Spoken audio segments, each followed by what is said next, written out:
La Ghana est à la fois la plus forte des forces et la plus faible des faiblesses. Puissance originelle et impuissance tout ensemble. La Ghana est aveugle. Toute sa vie s'épanouit en formations discontinues et exclusives.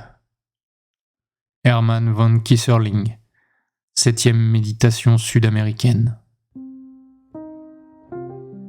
Ainsi s'ouvre ce roman sans égal dans notre littérature, lourd de 850 pages, lourd d'un corps serré, écrit en 3 mois par son auteur, à un inconnu aux gestations fulgurantes nommé Jean Doisseau. L'enfant est là, massif, énigmatique et étrangement sobre. Quand on regarde ce livre, on ne peut pas deviner qu'il cache une tempête juvénile plus vieille que le monde. Il semble insignifiant, banal. Il ne bouge même pas. Pourtant, chaque page est à la fois une ode tumultueuse à la liberté et le constat d'une misère sans limite. Celle d'Alfred, le narrateur, ce gamin d'une dizaine d'années qui traverse le roman à l'instar de l'énergie primordiale de la création, la Ghana, ce terme énigmatique théorisé par le philosophe allemand Kieserling dans les années 30. 850 pages ? Et alors ? C'est la Grèce de Moby Dick ? C'est l'effroi des frères Karamazov ? C'est la contagion du Décameron ? Ainsi, ce petit livre blanc dont on ne comprend guère ce titre aux consonances espagnoles, que dis-je, ce petit rectangle jauni, poussiéreux, qui hante des bibliothèques sans lecteur, voudrait rivaliser avec ses illustres ancêtres. Il voudrait jouer des coudes dans la cour des grands, malgré son anonymat total. Avec cette histoire autobiographique misérable, avec cette épopée de l'enfance dans la pauvreté, le cauchemar et le sexe. Résistes-tu au feu de l'oubli, Ghana ? Bien sûr, la Ghana allume et éteint le feu. La Ghana est puissance tellurique ancestrale, celle seule qui peut, par ses plus immondes plongées organiques, élever l'esprit de l'homme jusqu'à son dernier balcon, dans la conjonction de la matière et de l'abstrait, puisque toute abstraction tire ses prémices de la matière. Ainsi en est-il de l'âme, et ainsi en est-il de ce roman qui puise toute sa substance dans les forces vitales du dénuement et de la famille, substance abjecte que l'enfant devenu adulte et artiste transforme en littérature sublime. Oublieuse postérité. Épisode 19. Une enfance mythologique et organique.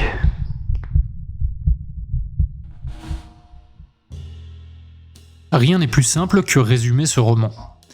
Il s'agit de l'histoire d'un enfant, raconté par lui-même, alors qu'il est devenu adulte, tout en conservant le ton de l'enfance. Cette histoire s'étend de ses 10 à 13 ans environ, bien qu'il soit difficile de le savoir puisque l'enfant ne dit jamais son âge. Ou le dit pour mentir, pour se vieillir, pour obtenir des faveurs, tout comme le doute n'est jamais levé sur son prénom, Alfred. Mais l'on ne sait guère si c'est un prénom qui est donné de génération en génération dans sa famille, ou rien qu'un nom de famille. L'enfant vit le long de la Seine, avec sa mère.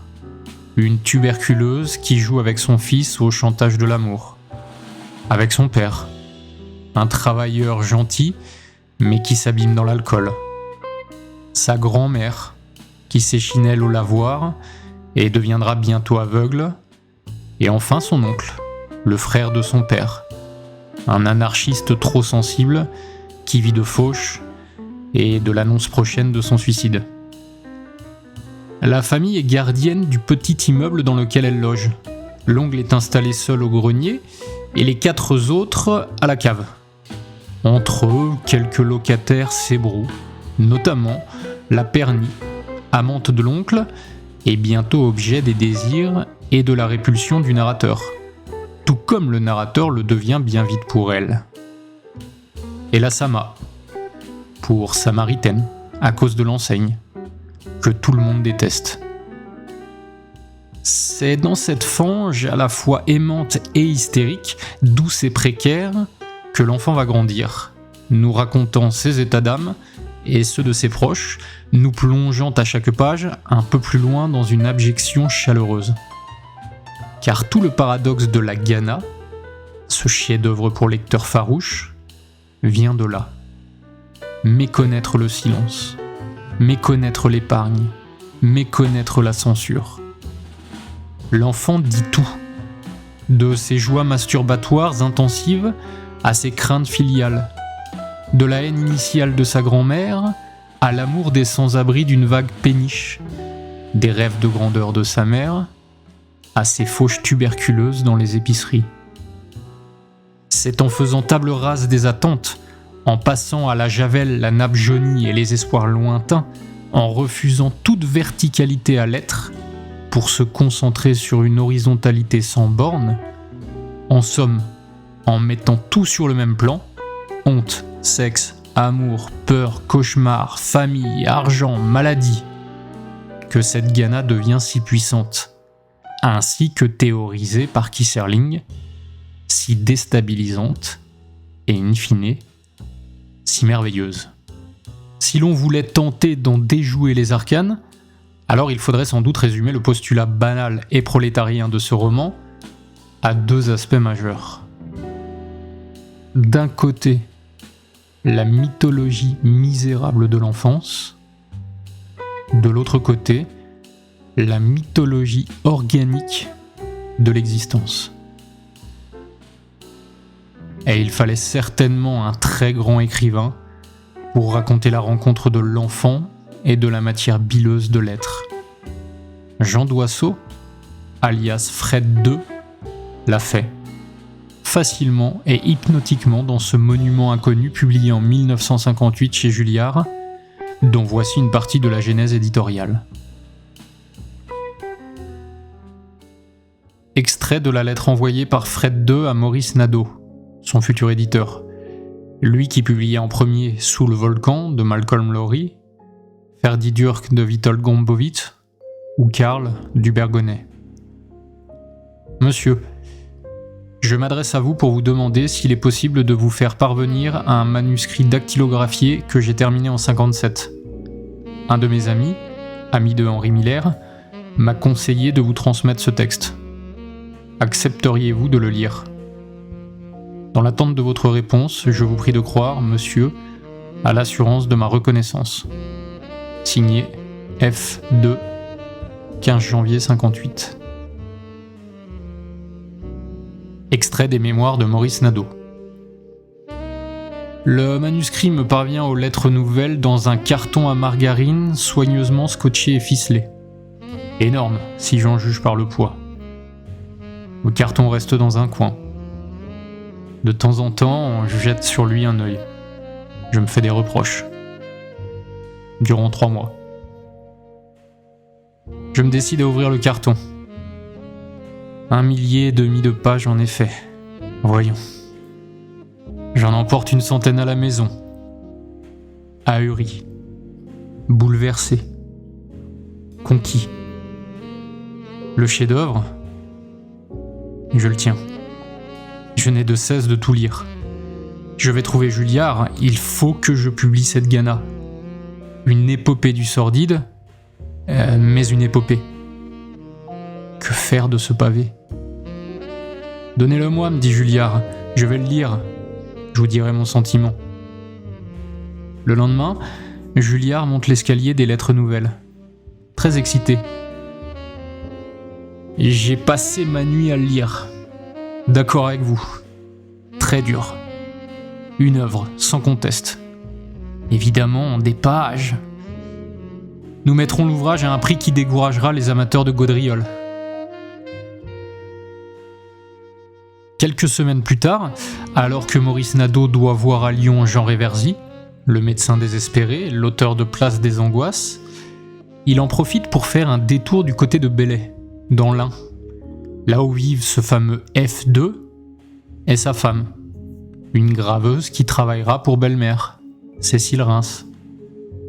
Là, Nadeau découvre l'auteur, bien sûr, mais il découvre aussi le dessinateur, car Fred II est avant tout un dessinateur. C'est pour ne pas mélanger les genres qu'ils choisissent le pseudonyme de Jean Doisseau pour la Gana.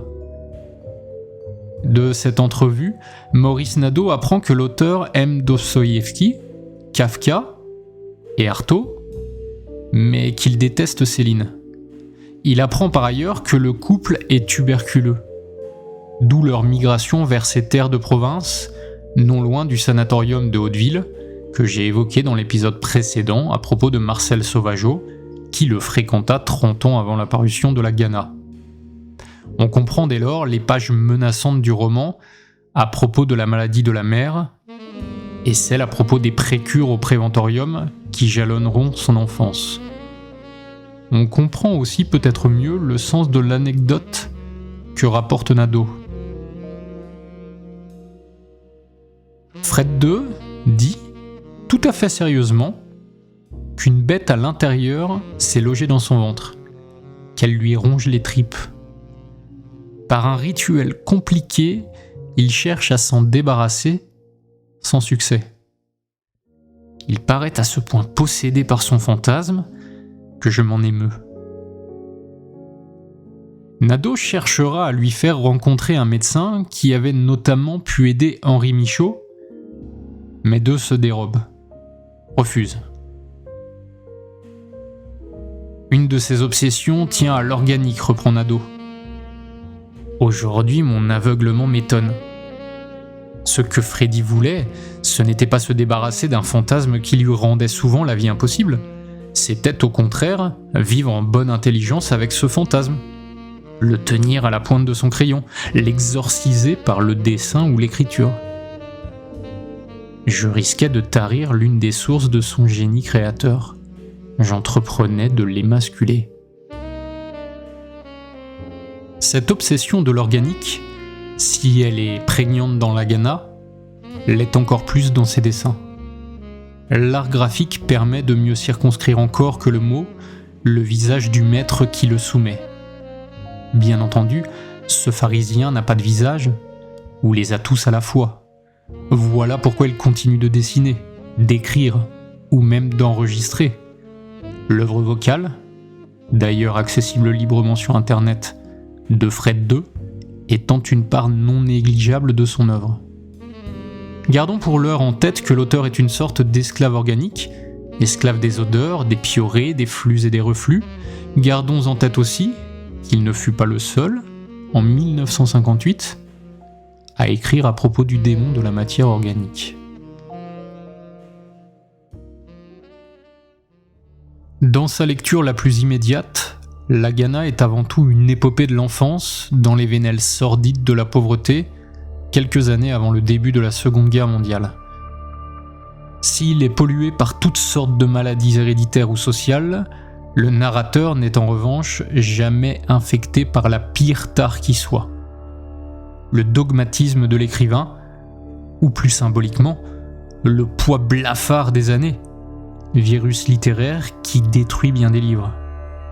En effet, l'enfant qui s'exprime, l'enfant qui raconte ses jours plus que son existence, n'est jamais tué par l'adulte qui, de sa condition nouvelle, reviendrait sur les années juvéniles, ses manques, ses tortures, ses injustices, dans le but secret et inavouable de les travestir ou les trahir. Fred II n'a pas étouffé l'enfant. Du moins fictionnellement, résiste-t-il à l'envie de dire, de justifier, de convaincre, bref, de tenir un propos politique ou prosélyte, ce qui, dans les années 50, n'est pas si facile lorsqu'à gauche les héros de l'engagement, Sartre, Camus et Malraux, vous écrasent, et à droite, les gargouilles du nouveau roman, Robbe-Grillet, Butor et Sarraute, vous dissèquent. Quadrature du cercle qui explique bien simplement vers quel oubli devait aller la Gana. Gana qui faisait acte entier de littérature, bien loin de ce périmètre restreint de théoriciens avides. Comme je le disais, Fred II ne s'est pas adonné au rituel bien connu du meurtre d'un enfant, comme l'a écrit admirablement Jean Caux quelques années plus tard, récit d'ailleurs auquel j'ai consacré un épisode de ce podcast. Il a laissé vivre et croître les obsessions de l'enfance, alors qu'il avait depuis longtemps quitté ses rivages de charbon. Fred II est né en 1924 et a écrit La Ghana en 1957. C'est un trentenaire qui raconte, mais dans son roman, la langue est celle d'un enfant, les pensées celles d'un enfant, les réactions outrancières ou boudeuses celles d'un enfant, la portée philosophique, celle, réduite bien sûr, d'un enfant. Au poids faramineux des années qui mortifient la graine, Fred II a opposé un vif déblayage, celui à jamais nécessaire et si rare, du regard attentif, de l'absolue compréhension et de l'impossible honte. Voilà pourquoi ce roman est une telle réussite. Dès lors, ayant accepté d'avoir été cet enfant misérable, banal et bon, Fred II peut se livrer à toute forme d'extravagance stylistique, mais aussi psychologique. Voilà que le carnaval intérieur commence. Voilà que les tribulations d'un gamin à moitié siphonné en visite perpétuelle sur le continent immonde des parias crasseux débutent. Véritable immersion dans l'esprit à la fois vif, tourmenté et obsessionnel d'un gamin qui voudrait bien plaire à tout le monde, mais qui a ses propres peurs à combattre. Il faut aller à l'école, bien sûr, mais le narrateur s'y ennuie et préfère l'errance buissonnière.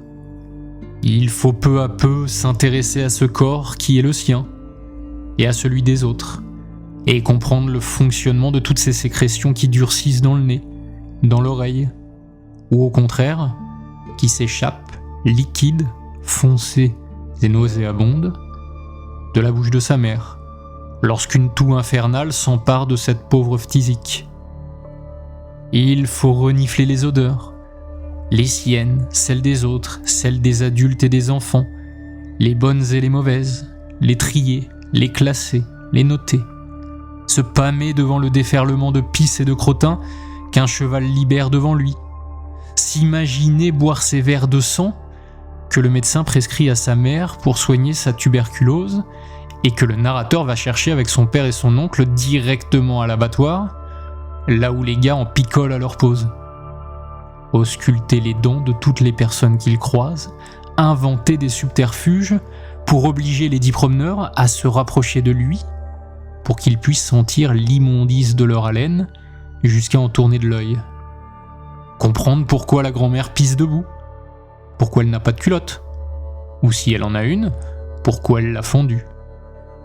Craindre les crues de la Seine, parce que la famille vit dans la cave, et parce qu'au centre de la cave, une plaque de métal communique directement avec les égouts, et donc avec les eaux, et donc avec les rats, et fatalement avec les inondations au sein même du logement, quand les pluies durent trop, et les invasions pesteuses aux longues canines acérées.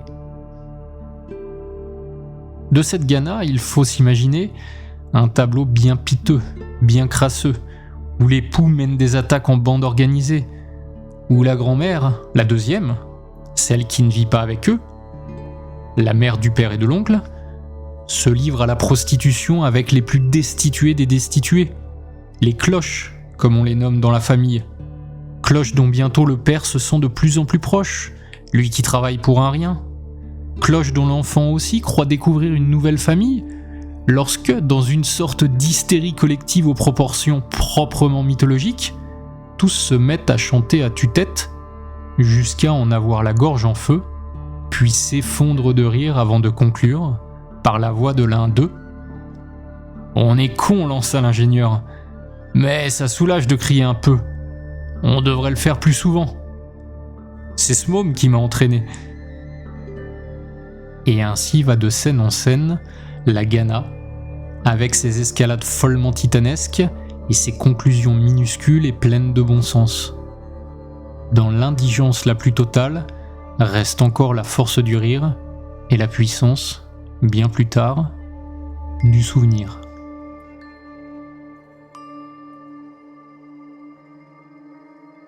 Par ailleurs, il serait bien maladroit de réduire ce roman à une série de scènes cocasses décrites dans le fracas alcoolique des ouvriers édentés.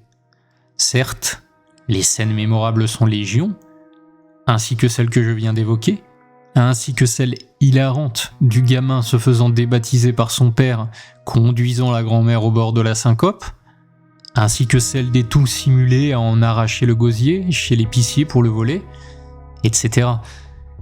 En effet, compiler quelques scènes marquantes n'a jamais produit mieux qu'un recueil de scénettes dans le genre des dialogues de Roland Dubillard.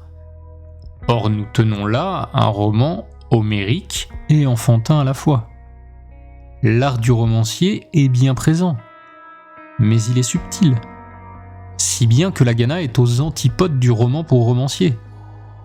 Cet art est notamment visible dans un élément technique que la grosseur du livre permet d'utiliser à sa guise.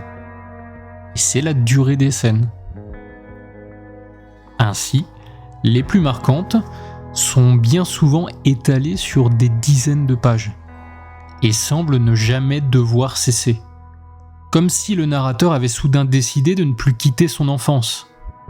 Si la réunion de famille jamais ne se termine, aurais-je pour toujours 10 ans ? Et l'oncle arrêtera-t-il de se promettre un suicide ? C'est à bien des égards ce que semble tenter Fred II en ralentissant le temps, en suspendant ou presque les secondes dans une ode lamartinienne qui n'a de familière que son cri profane. Quand le bonheur est intense, les pages se noircissent de mots, d'impressions, d'alcool, de discussions, d'embrouilles, de commentaires, de découvertes, de bruits, de chants, de dégueulis. Comme pour ce nouvel an passé avec toute la famille, même les branches lointaines, celles venues d'Italie, comme pour Louis Calaferte, dont le Requiem des Innocents est l'un des romans les plus proches de cette Ghana, plus soigné dans sa composition, sans doute, mais moins touchant et universel dans sa simplicité, moins touchant aussi parce que son personnage est celui d'un groupe qui tend vers la violence, alors que celui de la Ghana est une sorte de solitaire enjoué. C'est tout le foisonnement de l'existence que semble d'un coup s'emparer des pages. Oh, bien sûr, le foisonnement est toujours là, car cette écriture est bruyante, vive, spontanée, hachurée, faite d'interjections, de délires et de confidences, de longues phrases craintives et de joyeuses insultes, ce qui permet au chapitre de ne jamais sombrer dans la lenteur, sauf pendant une centaine de pages vers le deuxième tiers de la lecture. Mais quand la machine s'emballe, que Fred II décide de piétiner sur place, en renouvelant pourtant chacun de ses pas et chacune des empreintes laissées par cette marche immobile, alors les proportions du livre deviennent dionysiaques, ainsi que les beuveries familiales, et les phrases deviennent des alambics dont le lecteur s'enivre des vapeurs. La lecture est grisante. Cependant, cette matière qui enfle, comme une panse bien remplie, n'est qu'une moitié du traitement du temps propre à l'art de Fred II. L'autre face de son encre est tout aussi subtile et presque imperceptible, pourtant elle explique en grande partie cette relative naïveté qui continue d'habiter le môme, alors qu'il vit dans un environnement si peu propice à l'innocence. Ce second aspect temporel est le suivant. Fred II ne semble raconter qu'une succession de jours, pointe par pointe, trait par trait, pour reprendre le champ lexical du dessin, plus qu'une enfance. Il semble dessiner une multitude de petites œuvres, plutôt qu'un dessin démesuré, semble raconter des moments plus qu'une vie qui dure. Bien entendu, tout est cohérent et les effets de reprise sont nombreux dans le roman puisque les éléments évoqués tôt sont repris bien plus tardivement. Pourtant, l'entreprise colossale de Fred II semble en partie se saborder elle-même, et c'est un sabordage bien habile, car cette impression de formation discontinue, comme l'écrit Kisserling, est à l'origine de cette lecture apolitique, asociale et païenne. Sans volonté nette de raconter un destin, celui d'un enfant pauvre venu des plus lointaines contrées de la misère, alors se brisent les aphorismes dogmatiques qui polluent toute œuvre d'art. Fred II écrit pour dompter la bête qui loge en lui, qui grignote son ventre, qui ronge ses tripes. Il écrit comme il dessine. Il écrit comme un écolier sans maître, autre que ses peurs.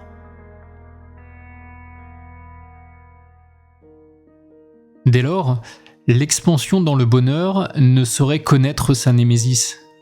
Souvenons-nous de Kisserling à propos de son concept de Ghana. Puissance originelle et impuissance tout ensemble. Ce ne sera donc pas la réduction dans la douleur, mais aussi l'expansion dans le malheur. L'existence du narrateur, si l'écriture dynamique, vulgaire et touchante en conjure en partie ses racines noires, est dans le fond, pour beaucoup, douloureuse. Un oncle suicidaire, une mère gravement malade de la tuberculose, une grand-mère bientôt aveugle, une autre qui se prostitue avec les sans-abri du coin, et un père alcoolique. Misérabilisme ? Jamais. Le propos n'est jamais démonstratif, jamais accusatoire. Fred II raconte, et transcende par son talent. Écrasé par le poids certain de ses ascendances, le narrateur est aussi un enfant qui doit dompter ses peurs, qui les subit, qui les redoute. Et à nouveau, Fred II dilate le temps, ralentit les secondes d'effroi, et à la durée, il ajoute une composante narrative qui donne au récit son allure fantasmagorique et unique, celle de l'hallucination.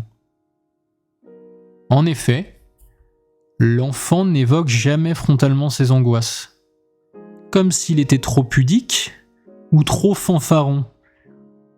Quand la crainte s'empare de lui, c'est presque uniquement à l'ombre du cauchemar, dans la pénombre d'une scène que l'on croit commencer dans sa vie de tous les jours, mais dont bientôt les aberrations mutilent le réel. Un glissement progressif vers le déraisonnable, mais n'est-ce pas après tout ce que l'on reproche à l'enfant qui cède aux sirènes sanguinaires de son imagination ? Ainsi en est-il de sa peur chronique des inondations et des rats qui surgissent. Ainsi en est-il de la maladie de sa mère qui s'aggrave soudain, dont les expectorations menacent bientôt sa vie et menacent de recouvrir le monde entier. Ainsi en est-il de la promesse de son oncle d'en finir avec les jours, quand il se sera tant révolté qu'il aura fait le tour de la question, et donc de l'existence. À vrai dire, il y a bien cru de la scène. Mais bientôt les conséquences déplorables deviennent peu à peu improbables, et le lecteur finit par comprendre que l'enfant est en train de cauchemarder. Il en va de même avec les sanies démesurées de la mère et la résurrection de l'oncle, dont il pensait avoir découvert la mort quelques pages plus tôt. L'on comprend dès lors que la survenue d'une catastrophe de grande ampleur n'est qu'une altération pudique de la peur juvénile la plus commune, le sort de la famille et des proches. Fred II se cache et se vend en même temps. Il a peur, mais fils spirituel de la Ghana de Kisserling, en hommage caché au philosophe allemand, il ne fait que suivre la force indomptable du flux, illustrant cette citation tirée des Méditations sud-américaines publiées en 1932 par le philosophe. Je cite : « Le fait brut du destin ressemble le plus au rêve, et ce n'est que le véritable artiste de la vie, phénomène toujours fort rare, qui compose un drame de ce qui lui survint d'abord comme rêve. » Et c'est ainsi que chaque personnage, pourtant figure de proue du caniveau de la société, devient peu à peu une sorte de figure allégorique et mythologique. Ils existent dans toute la puissance de leur faiblesse, et pourtant, la lecture les transforme bientôt en martyrs, en déicides ou en révoltés homériques. L'oncle deviendra celui qui ravit à l'existence ses outrages, pour ensuite les humilier. La mère, une descendante tisique d'Antigone, capable de désirer autant la mort de son mari que la survie de sa lignée, bientôt morte des dégradations qu'elle subit quotidiennement au contact des démons qui composent sa famille. La grand-mère aveugle est une sorte d'oracle que personne n'écoute, à moins d'être au bord du gouffre.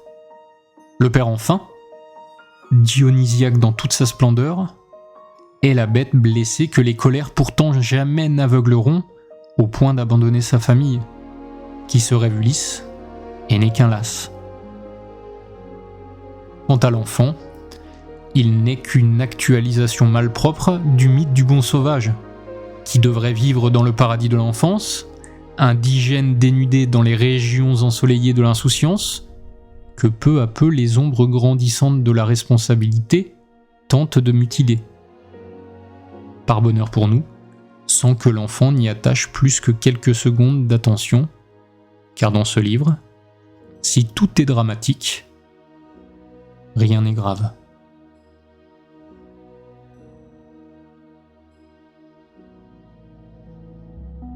Le second versant de ce sommet littéraire tient tout entier dans la matière.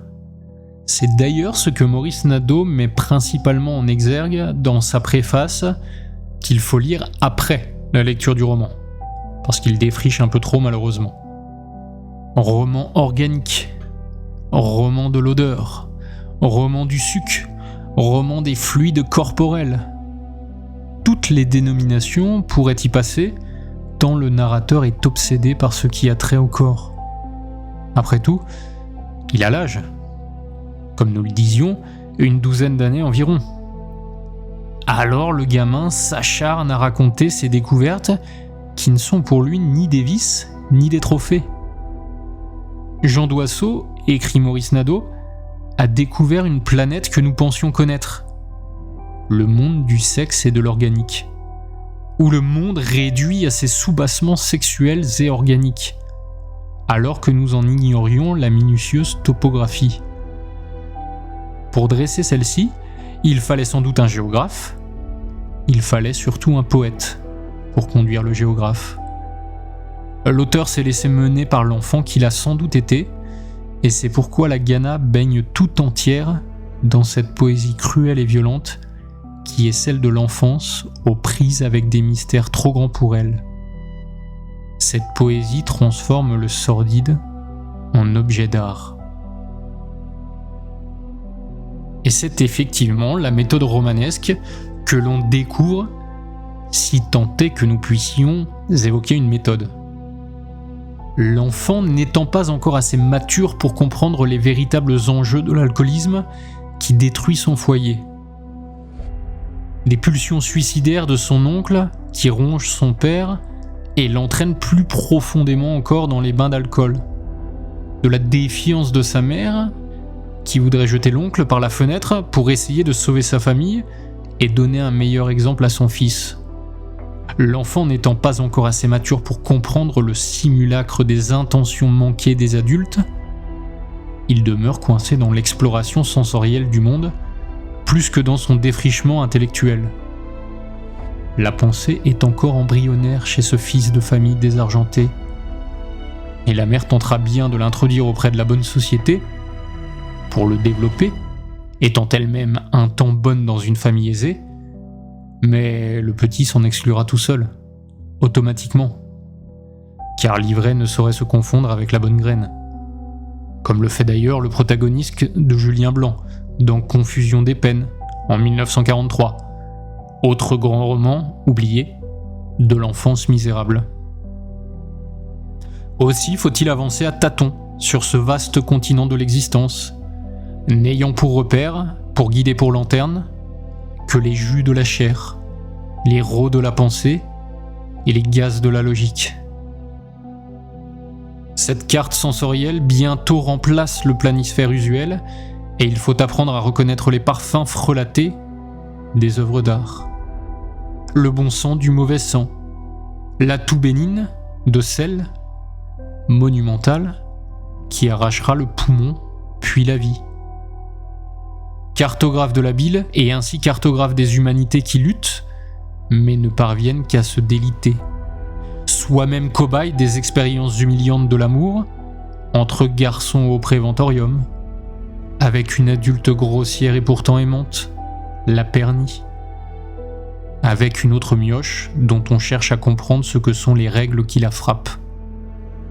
Alfred est tout cela à la fois, et bien plus encore, il est un corps bien plus qu'une âme, et le tour de force prodigieux de Fred II, la manipulation magique, la création proprement démiurgique de l'auteur, et d'avoir, à la fin des fins, réussir à donner à ce livre une âme démesurée et pleine de bonté, en n'usant que de l'abject ou presque.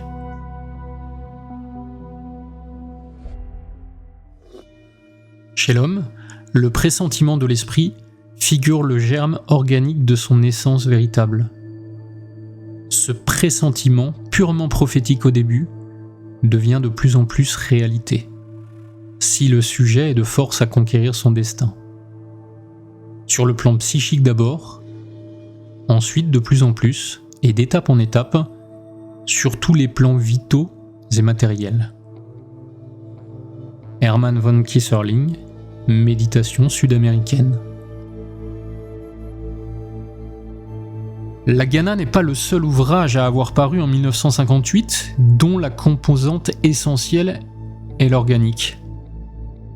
En effet, la même année paraissait aux éditions de Minuit un mince recueil de poèmes intitulé Extrait du corps, au pluriel, premier ouvrage d'un certain Bernard Noël qui, sans le dire, rejoint Fred II dans l'exploration physiologique de la littérature à la suite d'Antonin Artaud.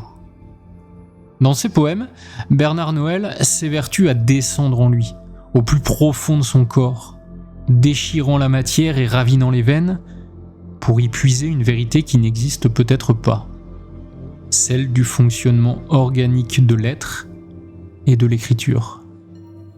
Ces thèmes récurrents sont ceux du vide et de la chute. Il y a des perceptions à nerfs, à squelette et à chair, écrit Bernard Noël. J'avance de l'une à l'autre, comme à travers les bandes d'un spectre. La part la plus inaccessible de moi demeure la poitrine, la texture des poumons. Il y a même, entre l'aisselle droite et le foie, un espace qui ressemble à un désert. C'est une sorte de trou convexe par rapport au reste du corps. Quelque chose comme le siège du froid, installé à proximité de la chaleur vive des organes.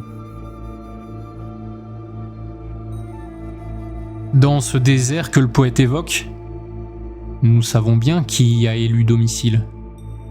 Fred II l'a dit à Maurice Nadeau. Il y a cette bête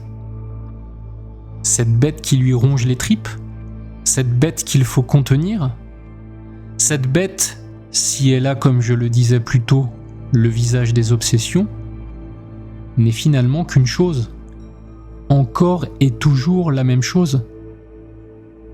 L'art. L'art. Mais l'art n'est ni le beau ni le saint. L'art ou l'écriture, comme l'écrit Artaud, est de la cochonnerie.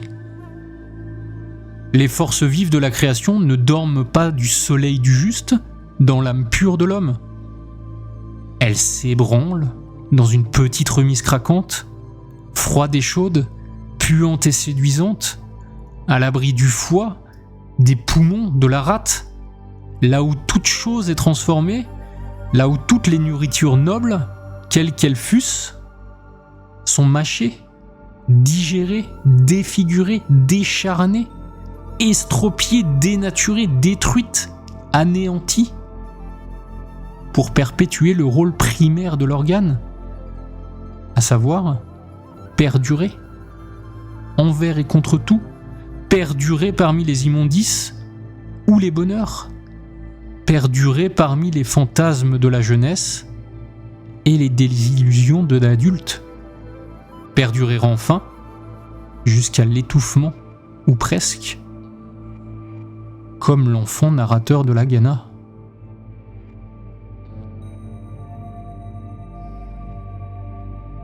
Une fatigue de commencement du monde, la sensation de son corps à portée, un sentiment de fragilité incroyable et qui devient une brisante douleur, un vertige mouvant, une espèce d'éblouissement oblique qui accompagne tout effort, une coagulation de chaleur qui enserre toute l'étendue du crâne ou s'y découpe par morceaux, des plaques de chaleur qui se déplacent, une exacerbation douloureuse du crâne, une coupante pression des nerfs, la nuque acharnée à souffrir, des temps qui vitrifient ou se marbrent, une tête piétinée de chevaux. Il faudrait maintenant parler de la décorporisation de la réalité, de cette espèce de rupture appliquée, on dirait, à se multiplier elle-même entre les choses et le sentiment qu'elles produisent sur notre esprit, la place qu'elles doivent prendre. Extrait de L'Ombilique des limbes, d'Antonin Artaud, publié en 1925. Et maintenant, un ultime extrait des Méditations sud-américaines de Kisserling, publié en 1932. Je vois l'étape prochaine de l'évolution humaine, non pas dans un détachement plus avancé des choses de ce monde, mais au contraire, dans une pénétration plus grande de ce monde par l'esprit. Et souvent, il me semble que le surhomme à venir ne sera pas un maître suivant l'image que s'en font les théosophes, ni non plus, naturellement, le fauve blond de Nietzsche, mais un être dans lequel l'esprit illuminera toutes les couches de l'être, jusqu'à la ghana, la reptilité et la minéralité. Et qu'à l'avenir, le sauveur ne sera pas représenté comme le fils de la lumière qui écrase le serpent, mais comme le serpent devenu lui-même fils de la lumière. J'aspire donc, et ceci depuis toujours, à me matérialiser, non pas à me dématérialiser. Et c'est, je crois, ce qu'a réussi Fred II avec ce roman formidable et difficile à oublier qu'est la Ghana. Ce petit Alfred est bien cet enfant qui a réussi à démultiplier les formes de réalité pour en extraire de nouveaux sentiments. Ce petit Alfred est bien ce minuscule fils de la lumière, dans la tanière sombre de son enfance misérable, mais jamais misérabiliste. Il est bien ce serpent en devenir que les drames successifs de ces années pauvres auront pourtant conduit vers une destinée remarquable d'écrivain et de dessinateur, sans jamais renier sa part honteuse de viscères, car l'art seul est le sauveur des humbles.